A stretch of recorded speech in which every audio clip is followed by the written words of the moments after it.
Number 16, Joker.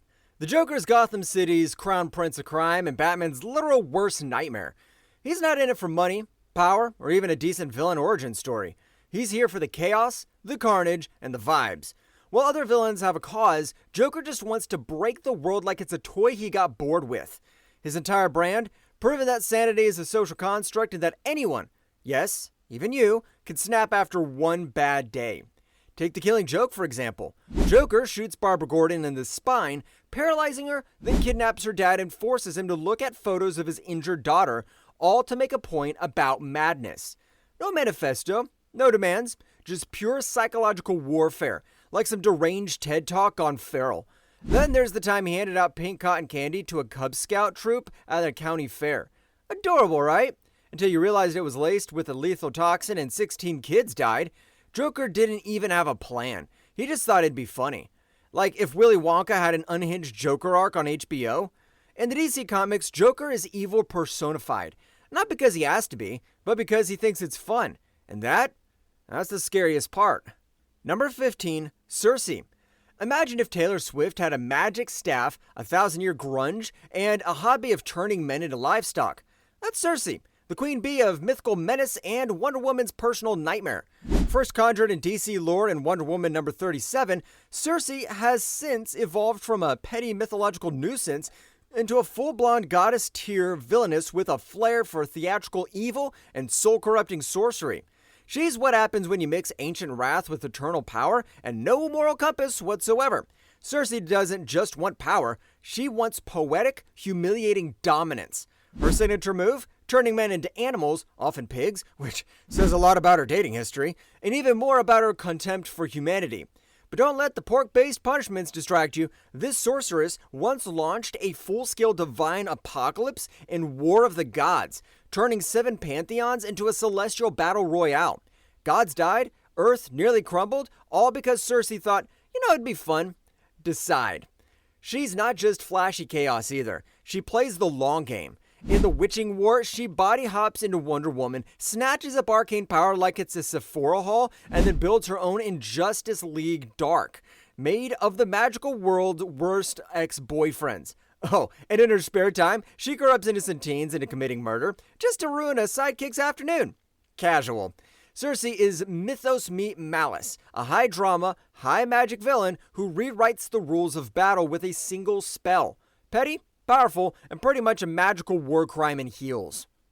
Number 14, Rosal Ghoul. Rosal Ghoul isn't just a Bond villain with better cheekbones and a sword collection. He's the god-tier final boss of eco-terrorism. His name literally means the demon's head, and honestly, it tracks. He's been alive for centuries thanks to his toxic green spa day fix, aka Lazarus Pits, and instead of spending eternity, say, enjoying jazz and herbal tea, Ross decided the planet needs regular mass murder to keep things balanced. Like if Thanos reads Nietzsche practiced jitsu and wanted to date your daughter. Originally introduced in Batman 232, Ross is a man with a vision, and that vision includes wiping out most of humanity. Repeatedly. He founded the League of Assassins not to steal jewels or rob banks, but to cleanse civilization through surgical apocalyptic level violence. From raising cities to building genocidal satellites, he's basically the guy who looked at climate change and said, okay, but what if we speedrun the apocalypse? In JLA Tower of Babel, Roz pulled the most savage group project move ever. He hacked Batman's private In Case My Friends Go Rogue file and used them against the Justice League. He incapacitated Superman, Wonder Woman, Martian Manhunter, all of them, not because he wanted to rule the world, but because he wanted to fix it. By culling it, with ninja death squads. He's also a body-snatching creep. In multiple arcs, he's transferred his soul into host bodies like he's skipping terms of service agreements, and yes, one of those hosts is Batman's literal corpse. Add in the fact that he's groomed his daughter Talia to birth the next Demon King, Damian, and you've got a man who turns family planning into war strategy.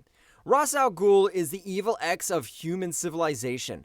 Immortal, obsessive, manipulative, and convinced that if we just let him kill us all, the planet would be fine. Number 13, Sinestro.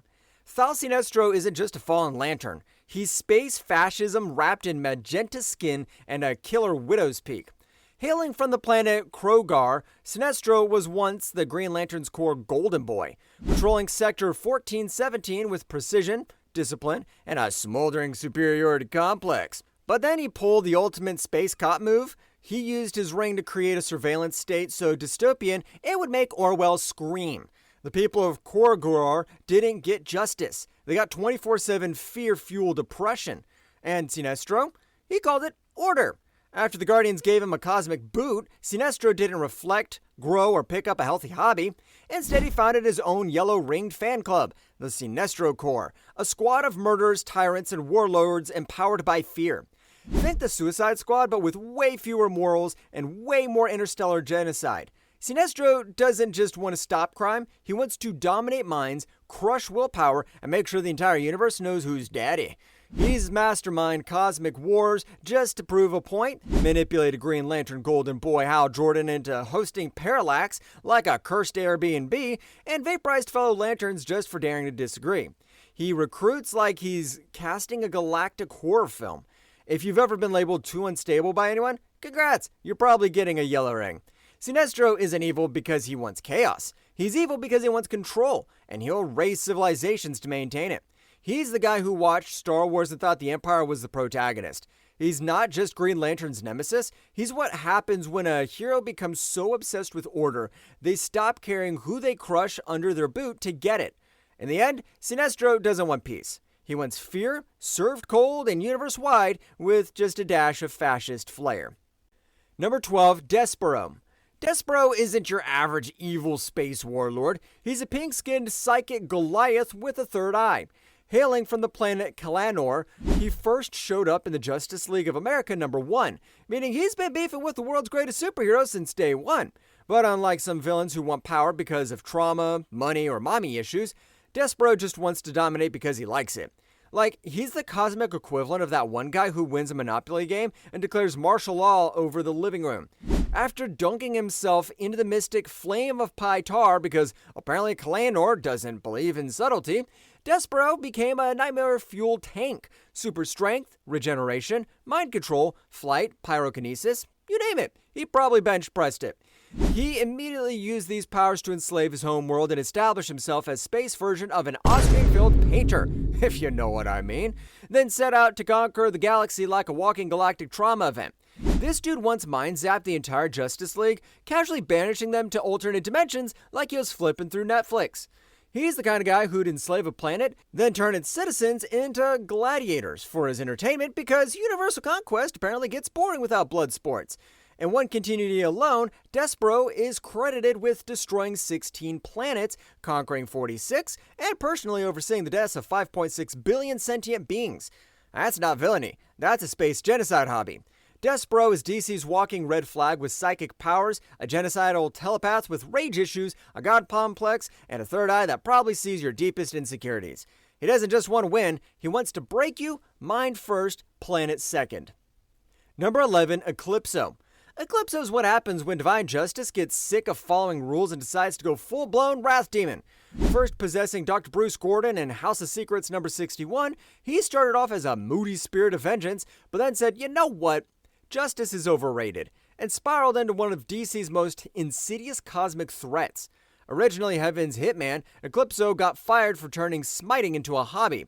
Cast out and rebranded as the Spirit of Wrath, he now lives rent-free in the heart of darkness, which is a black diamond with a big don't touch me energy. In the Darkness Within event, he shattered the gem into 1,000 pieces, handing out cursed crystals like Oprah with a death wish. You get possessed, you get possessed. Even Wonder Woman got eclipsoed. Things escalated when he took a vacation to the moon and decided to wreck shop. In Justice League of America Volume number 2, number 57 to 59, he cleaves the literal Spectre in half, absorbs his powers, and then shatters the moon. Yes, the actual moon. Bye, tides. And if turning the moon into space shrapnel wasn't enough, in Justice League vs. Suicide Squad, Eclipso hijacks Maxwell Lord, mind controls Justice League, and nearly brings Earth to heel. His brand of evil isn't just about death, it's about corruption.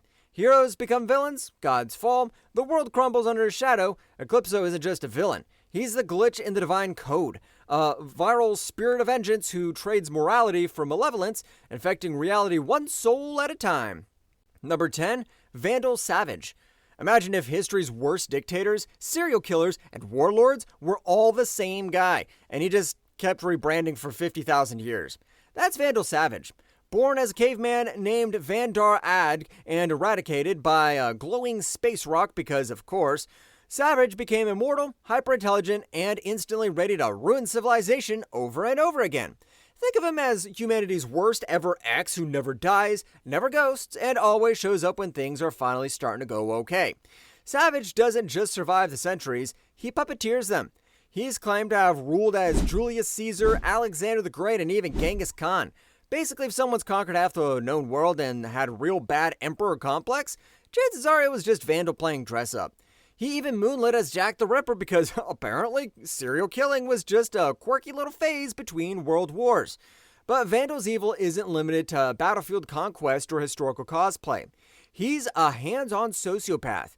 He's kidnapped his own descendants for spare parts, killed his daughter's dog just to emotionally shatter her, and treats familial bonds like items on a grocery list. Break, betray, repeat. In Justice League Doom, he tries to Thanos the population down by 2/3 using Batman's own contingency plans like a cosmic Uno reverse card.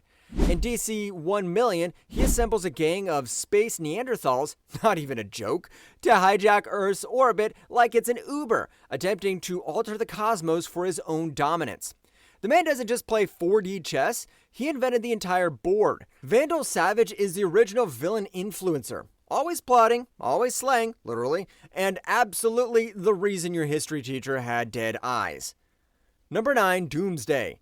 Doomsday is what you get when you get a Darwinism, give it a gym membership, and then pump it full of rage. First introduced in Superman Man of Steel number 18, this spiky horror was genetically cooked up on Krypton by a scientist named Bertrand, who thought child abuse meant killing a baby every day and reviving it stronger for centuries. So yeah, therapy's not gonna cut it. Built to survive literally anything, Doomsday isn't evil because he's got goals or ideology. He's evil because he doesn't. He exists purely to destroy. No plan, no dialogue, just vibes. And violence. When he first breaks loose, he slaughters his way through the Justice League like they're made of paper mache. Then he gets to Metropolis and does the unthinkable. He kills Superman in Superman number 75. Alright, let's be clear, Doomsday doesn't even know who Superman was. He just saw a guy in a cape and thought, yeah, that looks punchable. And he was right. And just when you think you've seen the last of him, he comes back stronger. Always. He evolves past whatever last managed to kill him. Energy weapons? Pfft, he's immune now. Telepathy? Forget it. Even Darkseid and Omega beams couldn't keep him down permanently. Doomsday isn't a character. He's a catastrophe in a bony meat suit. The reason he's pure evil isn't because he chooses it, it's because he is it. A living extinction event who can't be reasoned with, bargained with, or stopped for good. Number 8, Darkseid.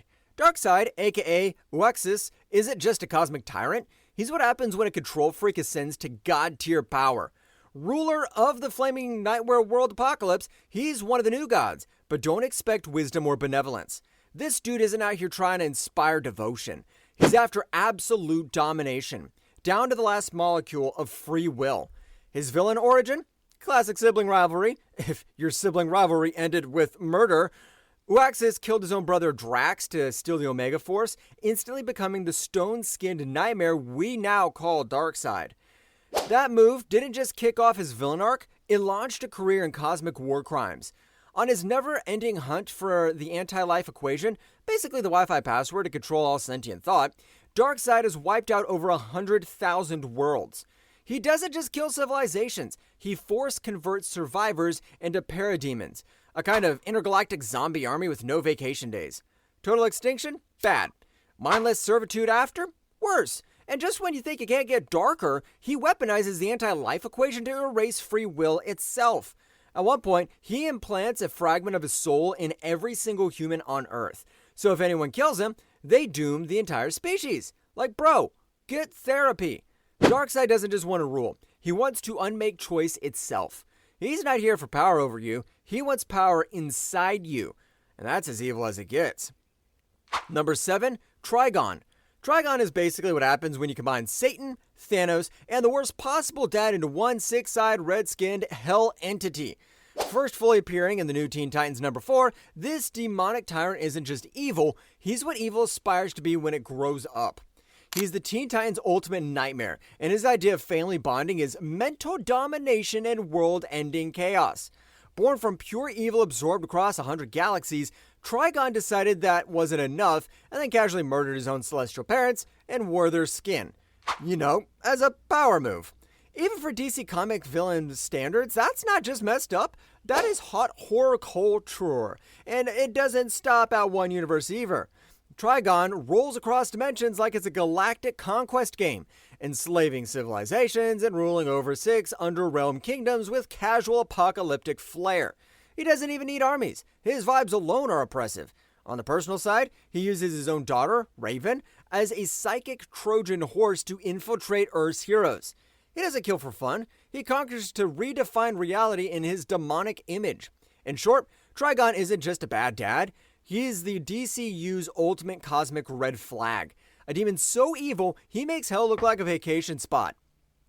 Number 6, Imperx. Imperx isn't a tyrant or a madman or even a conqueror. He's entropy with intent, a cosmic god of uncreation whose mission is nothing less than the reset of all reality. Introduced in Superman 153, Imperx is the central antagonist of our worlds at war, and he doesn't merely threaten Earth or the Justice League. He threatens everything. What makes him pure evil isn't hate or ambition, it's purpose. Imperx believes the universe is flawed, a broken prototype. His solution? Destroy everything, trigger a new Big Bang, and begin again. Entire galaxies fall like sandcastles before his probes. Daxam, Karna, Almerac, even Warworld, annihilated with clinical indifference. He doesn't discriminate either. Heroes, villains, civilizations, whole solar systems are all irrelevant before his mission of cleansing. When he sets his sights on Earth, he doesn't attack with conquest in mind. He aims to crack open the planet and use it as the detonator for cosmic collapse. Even gods and monsters fall. Doomsday is disintegrated. Mongol is crushed, millions die on Earth in a matter of days. This isn't a war, it's a countdown to cosmic suicide. And here's the kicker, when he finally faces defeat, hurled into the Big Bang by Superman and allies, Imperx realizes too late that the imperfection he sought to purge was himself. It's a tragic twist, but no redemption. Just the final hollow gasp of being so consumed by annihilation that he becomes the very flaw he hated. Number 5, Nekron. Nekron isn't just a villain. He's death. Full stop. First showing up in the Tales of the Green Lantern Corps number 2, Nekron isn't just some reaper with a cloak and a scythe. He's the abyss with teeth. The void after the final heartbeat. The reason nothing lives forever. As ruler of the land of the unliving, Nekron doesn't just represent death, he enforces it. Where he walks, life trembles. And in Blackest Night, he wages an all-out war on existence itself. He doesn't simply kill people, he recruits them. Dead heroes, villains, loved ones, all get turned into motionless black lanterns under his control. It's not just zombification. It's desecration of identity, stripping beings of memory, joy, love, and hate. He kills gods like he's checking off a to-do list, absorbing the life force of the AntiMonitor and murdering guardians of the universe just to power up his battery. And then he goes for the big prize, the entity, the source of all life and emotion in the universe. Nekron doesn't want to rule the cosmos, he wants to unmake it. Permanently. What makes Nekron pure evil isn't cruelty, it's indifference. He doesn't hate the living, he just sees them as a mistake, a glitch, something to be corrected. He's not a conqueror, he's a cosmic nihilist. Nekron is the final silence, the unblinking void. The villain you can't punch, can't reason with, and can't outrun. Number 4, the AntiMonitor. The AntiMonitor is a walking cosmic eraser with a god complex and no off switch. Born on the moon of Quard in the antimatter universe, he's the dark twin of the Monitor and the main antagonist of Crisis on Infinite Earths, aka the multiversal apocalypse event that made comic readers cry and rebooted an entire franchise. His brand of evil? Think less bad guy with a laser and more delete the entire multiverse because I feel like it. Early in the Crisis saga, he unleashes a massive antimatter wave that casually vaporizes entire Earths, like dozens of them. Not conquered, not enslaved, just gone. Like hitting select all and delete on reality. Then he goes full unhinged and murders Supergirl in Crisis number 7. She sacrifices herself to save Superman, but the AntiMonitor still absorbs her life force like some emo space vampire. As if that wasn't tragic enough, he also takes out Barry Allen in issue number 8. Barry runs so fast to stop an antimatter cannon that he literally disintegrates in the Speed Force. Thanks, AntiMonitor. By the end, he's trying to reboot existence from the dawn of time itself. Not satisfied with killing worlds, he wants to reformat the entire cosmic hard drive. He even absorbs a star in his own shadow demons for extra juice. That's main character energy, if the main character was cosmic nihilism incarnate. In conclusion, the AntiMonitor is basically multiversal delete button evil. Number 3, Perpetua. Perpetua isn't your typical DC villain. She's the original problem. As one of the cosmic hands created by the Source, which is basically the divine architect of all things, she was supposed to build the multiverse and then vibe quietly in the great beyond. Instead, she went full rogue god mode and decided, what if I made a whole reality full of apex predators and murder machines? And just like that, the DC multiverse got its first existential red flag. Rather than return to the Source like the good cosmic entity, Perpetua rebelled, built a twisted multiverse tailored for war, and created hybrid monsters known as apex predators designed to wipe out divine judgment. It's like if your mom gave you a Lego set and then made you a death cult. And while imprisoned behind the Source wall, she didn't just sit there quietly. No, she whispered through reality, corrupting her cosmic sons, yes, including the AntiMonitor and Darkseid, and kickstarting every crisis event in DC history. Every multiversal meltdown? Basically a group chat gone wrong. In Dark Knight's death metal, Perpetua finally breaks free and decides 52 Earths is way too many. She deletes most of them, and only 8 are left standing. Then she starts remodeling reality like it's her toxic Pinterest board, one where disobedience means deletion. When she goes toe-to-toe with the Justice League, she wipes out armies and reshapes existence before finally being taken down. But the damage? Legendary. Perpetua isn't just evil. She betrayed creation itself. She's the cosmic equivalent of unfriending the universe then burning it down for not liking her aesthetic. Number 2, The Darkest Knight. I imagine if Batman had Joker's twisted mind, then handed himself god-tier powers on a silver platter. That's the Darkest Knight, a villain born when the Batman Who Laughs surgically installs his brain into a Bruce Wayne infused with Dr. Manhattan's reality-bending abilities. Yeah, that's unhinged. He's what happens when peak prep time meets quantum chaos and thinks, let's erase everything. As the Batman Who Laughs, he was already nightmare fuel. Batman's obsessive genius laced with the Joker's gleeful sadism. But as the Darkest Knight, he dials it up to delete the multiverse levels. He doesn't just want to win. He wants to be the final version of reality. Perpetua tries to rebuild the multiverse in her image? Cute. He bodied her. He then proceeds to Thanos snap his own army of evil Batmen. Yeah, the squad he handpicked from Nightmare timelines, he spares only the Robin King, proving loyalty means nothing when your ego is this galactic. His endgame? Pure darkness. Not just in tone, he literally wants to erase every living thing across the Prime and Dark multiverses. No light, no hope, no Spotify Wrapped, just static forever. The Darkest Knight is the terrifying what-if of Batman taken to its most toxic, godlike extreme. A genius with no moral anchor, a sadist with unlimited power, and a plan that ends with nothing left. Number 1, The Great Darkness. The Great Darkness isn't a villain. It's the Void. A cosmic, genderless force older than creation itself. It isn't evil in the way a character chooses to be. It's evil because it's the absence of everything. Light, life, meaning, hope. First introduced in Swamp Thing number 49, the Great Darkness predates even the Presence, the Source, and all those other cosmic entities who think they're running the show. It didn't crash the party, it was the party until creation dared to turn the lights on. When light first burst into being, the Great Darkness screamed, a literal cosmic tantrum that created the first flaw in existence. It's not just offended by creation, it wants to delete it like a corrupted file. From that moment forward, it's been the shadow behind every multiversal meltdown, an existential troll whose only goal is complete and final nothingness.